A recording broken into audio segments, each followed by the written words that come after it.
Wow, this episode came out pretty late. You see, what happened is the pool party was happening, and the episode just came out too late. It usually comes out during the morning time, but instead it came out late, like freaking 7 or 8 o'clock or something like that. So I decided I'll review it tomorrow with the world as a view and call it a day. And here we are. So conclusion happened.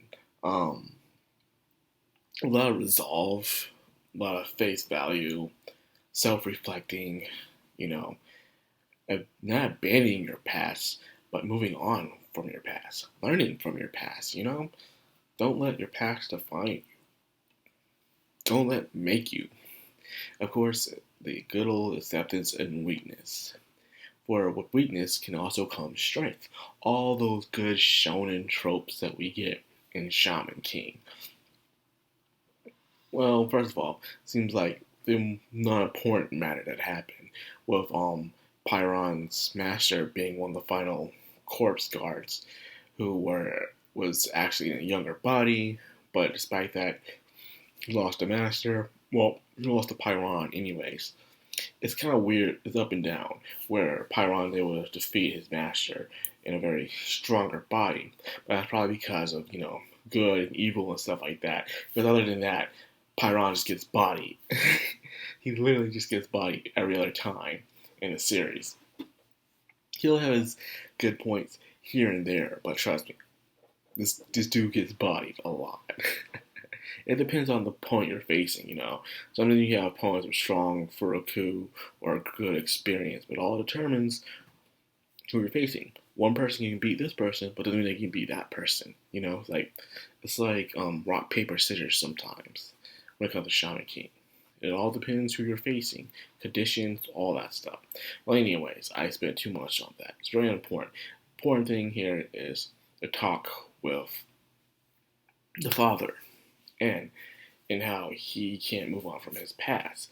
So he becomes so diverged of the way he wants to do things, where even the rest of the family, his wife, and of course his grandfather, well, his father, which is Ren's grandfather, are completely different from it. They even came to accept the fact that, yeah, we killed tons of people. But yet again, the ideals of good and evil change on a dime per generation. You'll be surprised how things change throughout the years. In fact, you are probably witnessing those changes right now in your own generation.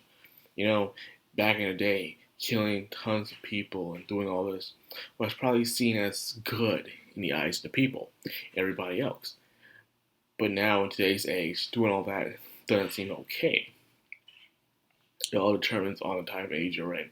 We're in a time of peace, so killing tons of people is not going to be praised around by the masses. But if you're in a time of war, destruction, famine, and decay, and people are desperate for that kind of hero, then yeah, they'll see it as good.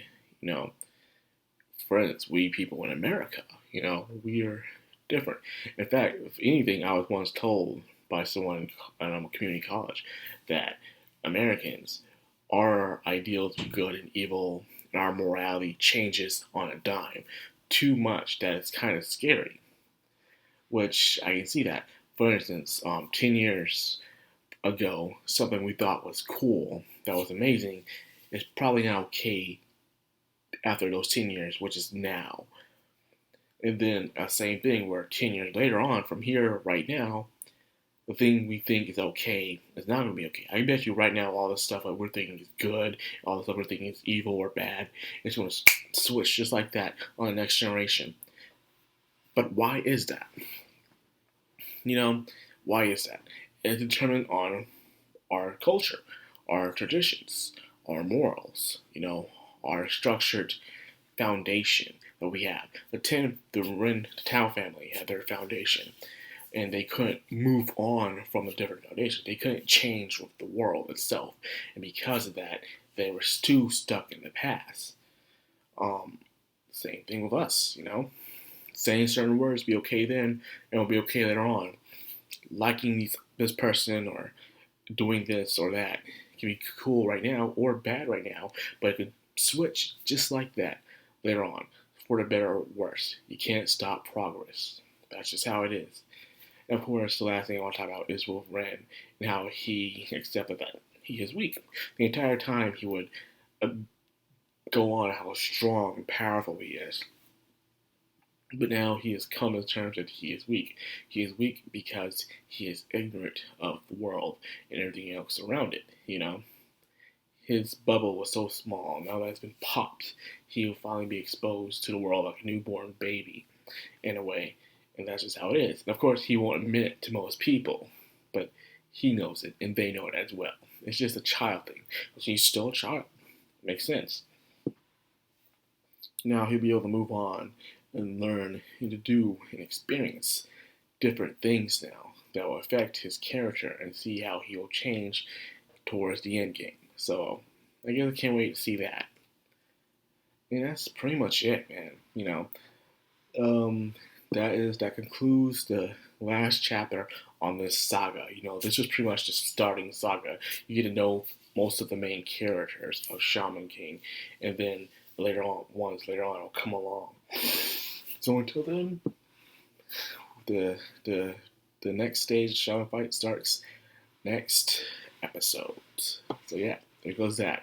So I want to keep this short anyway because not much really happened. It was much of an epic fight, but more of a fight of resolve, and was able to happen through talking.